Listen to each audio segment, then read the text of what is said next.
सलाउद्दीन ओवैसी जी। बहुत शुक्रिया जनाब चेयरमैन साहब। मैं सदर जमहूरिया के खुतबे के मोशन के खिलाफ बोलने के लिए खड़ा हुआ हूँ और मैं अपनी बात का आगाज उस मुल्क का नाम लेकर करना चाहता हूँ जिसका नाम लेने से हमारे मुल्क के वज़ीर आज़म डरते हैं और कांपते हैं। उस मुल्क का नाम चाइना है और इस चीन ने 45 साल के बाद भारत और चीन की सरहद पर हमारे 20 सिपाहियों को मार दिया और उनकी मौत, उनकी शहादत रायगा जाने दे रही हुकूमत। जिस मुकाम पर इनको मारा गया था उस मुकाम पर आज भारत की फौज PP4 PP8 तक हम पेट्रोलिंग नहीं कर सकते।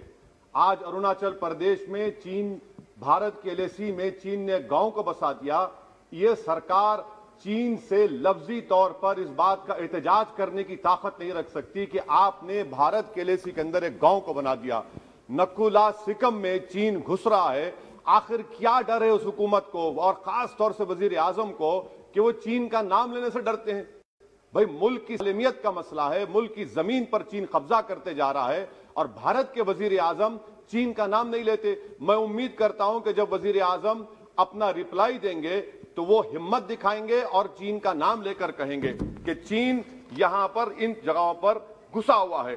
सर, चीन आज भी अपना इंफ्रास्ट्रक्चर बढ़ा रहा है, वहां पर फौज को बढ़ा रहा है। मैं सरकार से जानना चाहता हूं कि जब बर्फ पिघल जाएगी दोबारा चीन हमला करेगा भारत की फौज पर, तो आप इसके लिए क्या तैयारी कर रहे हैं? और सर, मैं ये तकरीर इसलिए भी कर रहा हूं क्योंकि मैं एक आंदोलन जीवी हूं। मैं एक आंदोलन जीवी हूं, मुझे उसका फख्र है, इसलिए मैं खुल के बोल रहा हूं। अल्फाज छाप कर, किसी से डर कर बोलना मेरी फितरत में नहीं है। अफसोस तो इस बात का होता है सर कि जिस जगह पर हमको इंफ्रास्ट्रक्चर बनाना था हमने टिकरी पर बना दिया। जिस जगह पर हमको वो इंफ्रास्ट्रक्चर बनाना था हमने सिंगूर में बना दिया। जो इंफ्रास्ट्रक्चर की जरूरत थी हमने गाजीपुर पर बना दिया, अरुणाचल प्रदेश में नहीं बनाया। आखिर हो क्या रहा है? क्या किसान से जो बर्ताव किया जा रहा है वो ऐसा लग रहा है कि वो चीन की फौज बनी हुई है और जो चीन की फौज से बर्ताव किया जाना था आप किसानों से कर रहे हैं? तो मैं इस हुकूमत से जानना चाहता हूं कि इंफ्रास्ट्रक्चर और ये किसानों से क्यों जुल्म किया जा रहा है? सर, यहां पर ये तीनों कानून को लेना पड़ेगा वापिस, आपको आपकी अना को थोड़ा मिटाना पड़ेगा और तीनों कानून को वापस लेना पड़ेगा। सर, यहां पर मेरे को साहिर लुधियानवी का एक शेर याद आ रहा है। मैं साहिर लुधियानवी के साथ माजरत के साथ उस शेर में तरमीम करके कहना चाहूंगा कि जो मौजूदा हालात पर के साहिर लुधियानवी का शेर को थोड़ा तब्दील करके कि चीन पर करम, किसानों पर सितम, रहने दे थोड़ा सा भरम, ऐ जाने वफा ये जुल्म ना कर। ये साहिर लुधियानवी ने कहा था। हाँ, आपसे पूछ के करेंगे क्या? आप तो टुट्टे शायर हैं, ना शायरी आती आपको, ना जौक है, ना कुछ है, बोले जाते हैं क्या क्या बोलते हैं आपको ही मालूम। बहरहाल सर, ये जो किसानों का कानून है इसमें क्या काला है? काला इसमें यह है कि इस हाउस को एग्रीकल्चर स्टेट सब्जेक्ट है और वो कहां लिखा है संविधान में? एंट्री 14, एंट्री 28, शेड्यूल 7 में। और ये फेडरलिज्म के खिलाफ है। केशवानंदा भारती खास तौर पर कहता है कि फेडरलिज्म बेसिक स्ट्रक्चर है। तो ये सबसे बड़ा काला है। और सर, ये पूरा किसानों के एजिटेशन से क्या बात मालूम हुई कि सरकार को इस लोकसभा की अजमत, इसकी खूबसूरती की कोई इनके पास हैसियत नहीं है।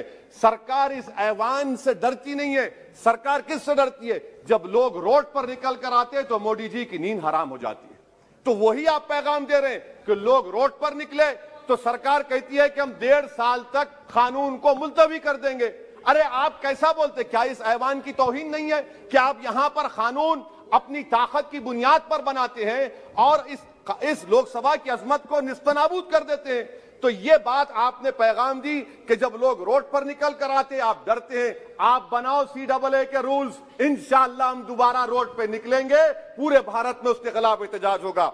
सर, तीसरी बात, सबका साथ, सबका विकास, सबका विश्वास, ये भी झूठ है। क्यों झूठ है? बाबरी मस्जिद के डेमोलिशन का केस आता है, जजमेंट आता है और केस में कहा जाता है कि किसी ने नहीं तोड़ा। अगर सरकार उस जजमेंट के खिलाफ अपील क्यों नहीं करती? एक क्रिमिनल एक्ट सुप्रीम कोर्ट ने कहा डेमोलिशन ऑफ बाबरी मस्जिद को, आप हुकूमत में हैं, आप अपील इसलिए नहीं कर रहे क्योंकि आप अपने लोगों को पैगाम देना चाहते हैं। क्या पैगाम देना चाहते हैं? कि बेटा काशी मथुरा में भी तोड़ दो, हम तुम्हारे साथ हैं। अपील नहीं करना चाहते बाबरी मस्जिद डेमोलिशन केस को। क्या आप इंसाफ पसंद नहीं है? क्या आप मजलूम के साथ नहीं खड़े रहना चाहते? क्या आप जालिमों को जेल में नहीं भिजाना चाहते जिन्होंने 6 दिसंबर को बाबरी मस्जिद को शहीद किया? आपकी खामोशी इस बात का इकरार है कि आप तशद्दुद पसंद हैं। आप जबर के नाम पर आपके पास कानून की बालादस्ती का कोई रोल नहीं है। सर, चौथा पॉइंट, आंदोलनजीवी, पैरासाइट। सर, जमहूरियत की बका के लिए, संविधान की बका के लिए आंदोलन करना जरूरी है। और वजीर आजम या कोई बरसर इख्तिदार जमात के लोग अगर आंदोलनजीवी पैरासाइट का लफ्ज इस्तेमाल करेंगे तो मैं याद दिलाना चाहता हूं सर आपके जरिए से इस हुकूमत को कि हिटलर ने जर्मनी में यहूदियों के खिलाफ इनको कॉकरोचेस का, टर्माइट्स का, उसके बाद 20 मिलियन, आप देखते हैं कि 2 मिलियन से ज्यादा यहूदियों को गैस के चेंबर में डाला गया। इस तरह के अल्फाज इस्तेमाल करने से क्या आप भारत में वही जर्मनी की तारीख को दोहराना चाहते हैं? और सर आप सुन लीजिए। जी सर, थोड़ा बहुत क्या सर बोलते समय में। हाँ सर, जी सर, आप आगे ना सर, आप प्रोटेक्शन है मुझे, अब तो कोई फिक्र की बात नहीं, और खुल के बोल सकते सर। आप आगे सर, स्पीकर आ गए सर, अब तो क्या है सर, आप हमारे लिए हैं। सर, यहां पर आंदोलनजीवी, आंदोलन नहीं करना। अरे किसी शायर ने अच्छा कहा था कि जिसमें ना हो इनकलाब, मौत है वो जिंदगी, रूह है वम की हयात, कश्मकश है इनकलाब। सर, अब फॉरेन पॉलिसी पे आ जाइए। किसी इना मीना डीका ने ट्वीट किया, आपने परेशान हो गए। इना मीना डीका ने ट्वीट किया, आप खड़े हो गए। अरे कौन सी फॉरेन पॉलिसी है आपकी?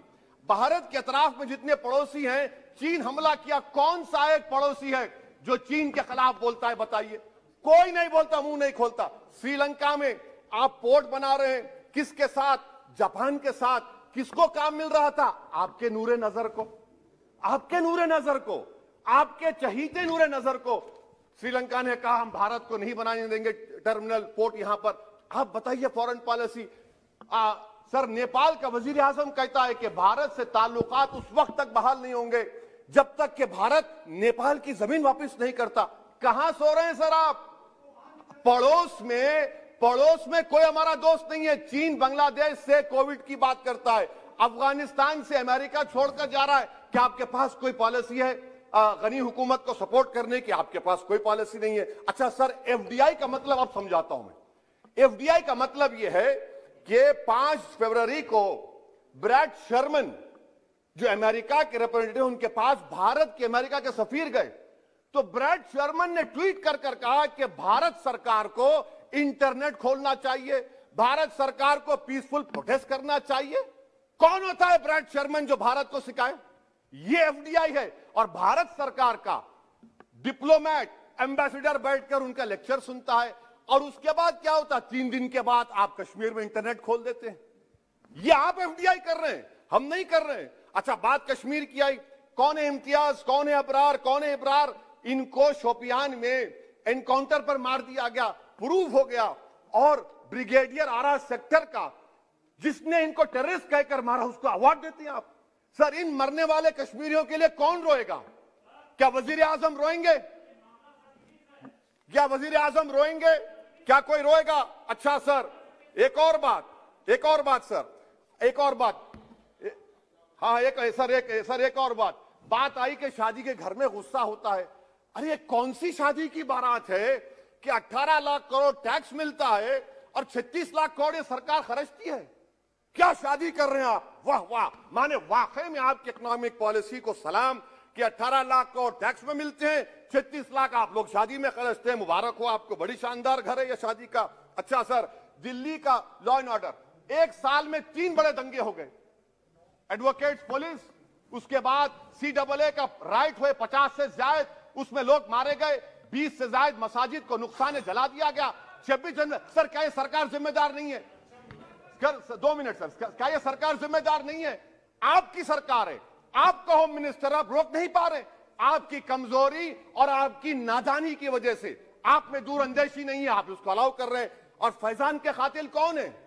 क्यों नहीं पकड़ा फैजान के कातिल को आपने अब तक? जिन बच्चों को रोड पर मारा जा रहा था, जनगण मन बोला जा रहा था, एक तरफ तब तक नहीं पकड़े आप। अच्छा सर, आखिर में मैं आपको बात याद दिलाना चाहता हूं कि इसमें एस्पिरेशनल डिस्ट्रिक्ट्स 11 में से 20 बैकवर्ड डिस्ट्रिक्ट्स नीति आयोग के सीमांचल मुस्लिम डोमिनेटेड है सर।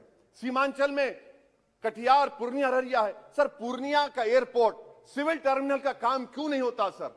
अब आ जाइए सर माइनॉरिटीज पर।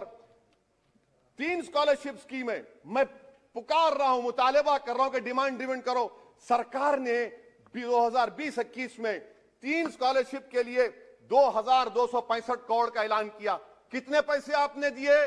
सबका साथ, सबका विकास, सबका विश्वास, 436 करोड़ रुपए। किसको झूठ बना रहे हैं आप? पढ़िए आप लोग। अच्छा सर, उसके बाद आप देखिए कि कितने लोगों को कितने माइनॉरिटी स्कॉलरशिप नहीं मिली। 42,36,000 माइनॉरिटी स्कॉलरशिप नहीं मिली। और सबसे ज्यादा इलिटरेसी मुसलमानों की है, लेडीज की है। आप बोलते नहीं है। इसीलिए सर मैं आखिर में आपके जरिए से हुकूमत से अपील कर रहा हूं कि आंदोलन होगा, नाइंसाफी के खिलाफ आवाज उठेगी, संविधान को बचाया जाएगा। नरेंद्र मोदी भारत के वजीर आजम है, दिल्ली सल्तनत के बादशाह या जहांपनाह नहीं है। जिल्ले लाही का दौर खत्म हो चुका है, जहांपनाह का दौर खत्म हो चुका है। मोदी की आंखों में आंखें डालकर उनकी गलतियों को बोला जाएगा। इसलिए शायर ने कहा था कि जो चुप रहेगी ज़बान खंजर, लहू पुकारेगा आस्ती का। बहुत बहुत शुक्रिया सर।